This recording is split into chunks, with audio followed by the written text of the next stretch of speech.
UP के जनपद हापुड़ में आज सीएम योगी आदित्यनाथ पहुंचे और उनका भाजपा कार्यकर्ताओं ने जोरदार स्वागत किया। सभा को संबोधित करते हुए सीएम ने समाजवादी पार्टी पर जमकर निशाना साधा। उन्होंने कहा कि सपा ने 2016 में अनुसूचित जाति के छात्रों की छात्रवृत्ति रोक दी थी। सहारनपुर के मेडिकल कॉलेज का नाम बदलने का पाप इसी समाजवादी पार्टी ने किया था। प्रधानमंत्री नरेंद्र मोदी के लिए समाज का अंतिम पायदान पर बैठा हुआ व्यक्ति हमेशा महत्वपूर्ण है। बाबा साहब डॉक्टर भीमराव अम्बेडकर को सही मायने में अगर किसी ने सम्मान दिया है तो वे देश के प्रधानमंत्री नरेंद्र मोदी हैं। लखनऊ में प्रदेश सरकार भारत रत्न डॉक्टर भीमराव अंबेडकर स्मारक एवं सांस्कृतिक केंद्र की स्थापना कर रही है। सीएम योगी यहां अनुसूचित वर्ग के पश्चिमी उत्तर प्रदेश के सम्मेलन को आनंद विहार में संबोधित कर रहे थे।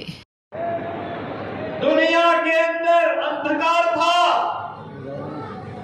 तब इस बात का उद्घोष करने वाले कि धर्म, अर्थ, काम और मोक्ष इन चारों मानवीय पुरुषार्थों से जुड़ा हुआ जो कुछ भी है वह मेरे इस ग्रंथ में है। जो इस ग्रंथ में नहीं और अन्यत्र कहीं नहीं। भगवान वेदव्यास ने इसी तरह से उद्घोष किया था महाभारत जैसा महाकाव्य रच करके। और याद करिए मध्यकाल में मन चंगा मोती में गंगा का उद्घोष करने वाले संत रविदास जी को भी इसी समाज ने आगे बढ़ा करके भक्ति का एक ऐसा संदेश दिया जो आज भी हम सब के लिए प्रेरणा बना हुआ है। देश आजाद होना था, आजाद भारत में कैसी व्यवस्था चाहिए, एक संविधान के निर्माण की आवश्यकता थी और उस संविधान का निर्माता के रूप में अगर किसी ने दिया तो इसी समाज ने बाबा साहब डॉक्टर भीमराव अंबेडकर इस देश को दिए। और बाबा साहब भीमराव अंबेडकर की प्रेरणा से एक ऐसा संविधान बना जो आज 142 करोड़ लोगों को एकता के सूत्र में जोड़ करके उत्तर से दक्षिण तक, पूरब से पश्चिम तक जोड़ने का कार्य कर रहा है। और भाइयों बहनों, बाबा साहब भीमराव अंबेडकर को सही मायने में अगर किसी ने सम्मान दिया है, वह सम्मान दिया है आज के देश के यशस्वी प्रधानमंत्री श्री नरेंद्र मोदी जी ने। बाबा साहब भीमराव अंबेडकर से जुड़े हुए पंच तीर्थों की स्थापना प्रधानमंत्री मोदी जी ने किया। उनकी जन्मभूमि को मध्य प्रदेश में दिल्ली में जहां रह करके उन्होंने अपना सार्वजनिक जीवन व्यतीत किया था, वहां पर स्मारक बना करके इंग्लैंड में रह करके उस भवन को क्रय करके अनुसूचित जाति के नौजवानों को इंग्लैंड में और विदेश में पढ़ाई करने के लिए वहां स्मारक हो।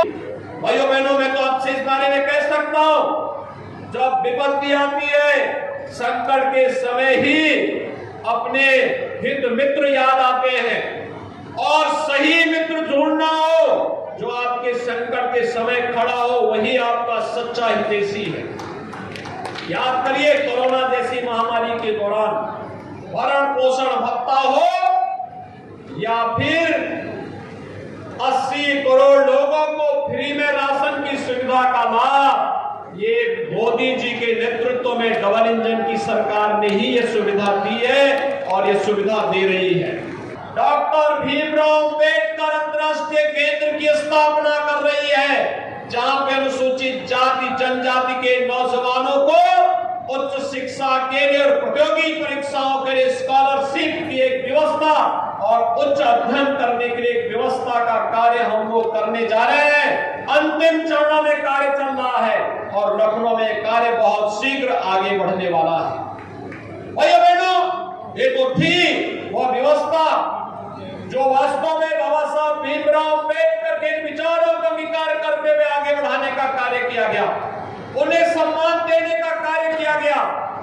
लेकिन सही मायने में अगर आप देखेंगे तो बाबा साहब भीमराव अंबेडकर के उन विचारों को जमीनी धरातल पर उतारने का कार्य भी आजादी के बाद पहली बार प्रधानमंत्री मोदी जी के नेतृत्व में उतर पाया है। जब आज वे बाबा साहब भीमराव अंबेडकर का नाम लेते हैं, जब वे बात माननीय कांसी राम जी का नाम लेते हैं, तो उनकी उन बातों पर हंसी आती है और हमें लगता है कि क्या सचमुच ये लोग इस कार्य को करेंगे कि क्या कालनेमी के रूप में ये लोग केवल छलावा करने का काम कर रहे हैं? क्या ये सच नहीं? 2015-16 में समाजवादी पार्टी ने अनुसूचित जाति के सभी छात्रों की छात्रवृत्ति रोक दी थी। क्या ये सच नहीं कि सहारनपुर के मेडिकल कॉलेज का नाम बदलने का पाप भी समाजवादी पार्टी ने किया था? और क्या ये सच नहीं, लखनऊ में भी भाषा विश्वविद्यालय का नाम बदलने का काम इसी समाजवादी पार्टी ने किया था?